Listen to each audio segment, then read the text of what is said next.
Je reprends dans cette capsule la partie théorique développée en classe concernant le calcul intégral.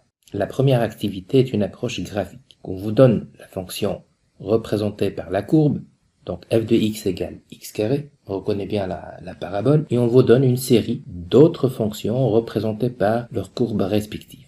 Alors juste un petit rappel, ce qu'on voit en bleu, c'est juste une translation verticale, donc vers le haut, vers le bas, la manipulation f de x plus k. Première question, que peut-on dire des dérivés? X carré plus 3,2 par exemple. La deuxième, c'est x carré, ça part toujours de la parabole, plus 2. C'est le décalage vertical de 2 unités. Troisième, x carré moins, parce que c'est vers le bas, de moins 1,5. Quatrième, x carré moins 2,3 par exemple. Donc, l'aspect algébrique sur les courbes, juste en jouant avec le fait que ce sont des translations verticales. Bon, la dérivée, je sais que la dérivée de x carré, c'est de x, et la dérivée de la constante, c'est 0. Donc, la dérivée de f1, ça sera de x. Toutes les dérivées sont les mêmes partant de plusieurs fonctions différentes, car c'est juste une constante de plus et la dérivée d'une constante égale 0. Voilà l'idée.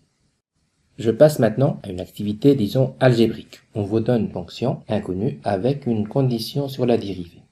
Trouvez cette fonction dans la dérivée. V donne 4x3. Je vous rappelle des formules de dérivation de S6. Et quand je dérive x puissance 4, je vais avoir 4x puissance 3. C'est exactement ce qu'on cherche. Puisqu'on nous demande plusieurs fonctions, je sais que la dérivation est neutre par rapport à la constante, donc il suffit d'ajouter des constantes. Toutes ces fonctions ont une propriété commune, leur dérivée donne la même chose. Leur dérivée donne 4x puissance 3. C'est très intéressant de voir cet aspect graphique des fonctions. Alors ça, c'est une fonction donnée de x.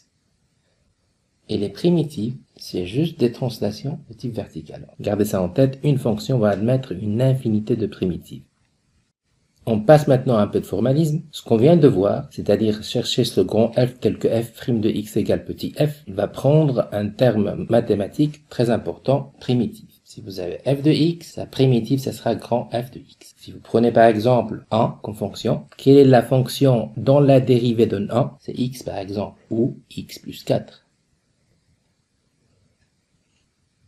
Vrai ou faux? Ln de x et Ln de 5x sont des primitives de 1 sur x. Je vous rappelle une série de formules de dérivation et attention, j'insiste, pour maîtriser le calcul intégral, il faut maîtriser à 100% les formules de dérivation. Je dérive Ln de x, je dérive Ln de 5x, j'applique la formule,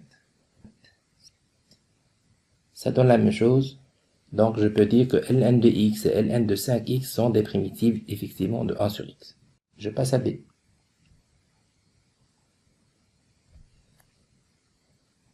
C'est pas la même chose, ils ne sont pas primitives de la même fonction. C, j'utilise cette formule de composition pour sinus. Et 4 cosinus de 2x est différent de cosinus de 2x, donc ce n'est pas la primitive.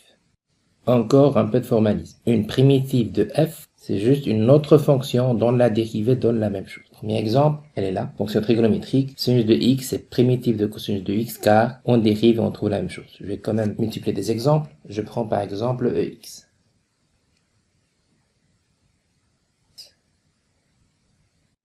Je continue sur le formalisme avec une notation supplémentaire. Voilà la notation qui va venir s'ajouter à votre panoplie de notation. Ce qu'on appelle l'intégrale indéfinie, petit f, la variable c'est x, par rapport à un différentiel de x. La primitive qu'on connaît, plus une constante pour parcourir toutes les possibilités. Attention, la variable ici c'est x, ça peut être f de t, d de t. Dans ce cas, ça sera grand f de t plus une constante. Change f de h et de h. F de h plus une constante. Soyez comme sensible à cette notion de variable. Par exemple,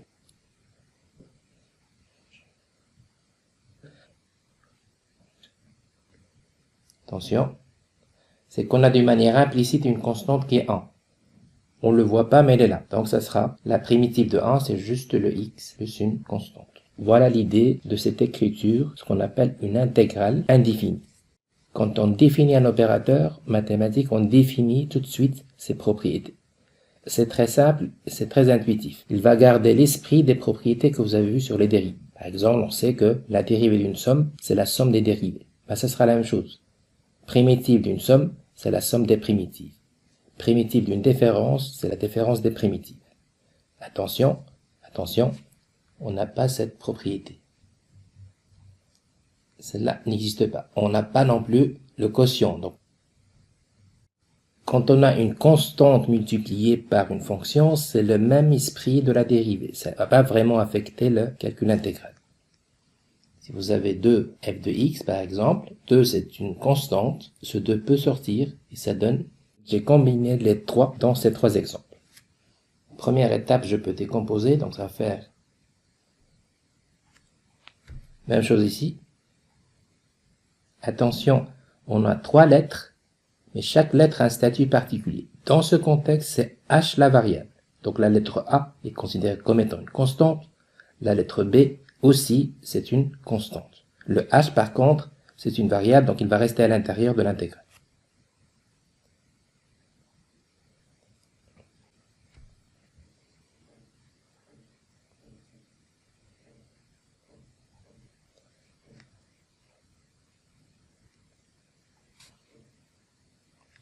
On arrive maintenant à notre premier formulaire qu'il faut maîtriser impérativement pour la suite. Donc vous avez ici ce qu'on appelle les formules d'intégration immédiate, et vous avez ici juste une petite généralisation, c'est-à-dire les fonctions sont composées. Alors je vous laisse un peu l'observation et je vous conseille d'aller les maîtriser le plus rapidement possible. Bon, je vais commencer une première série d'exercices concernant ce calcul d'intégrale indéfinie ou de primitive. 3, c'est une constante.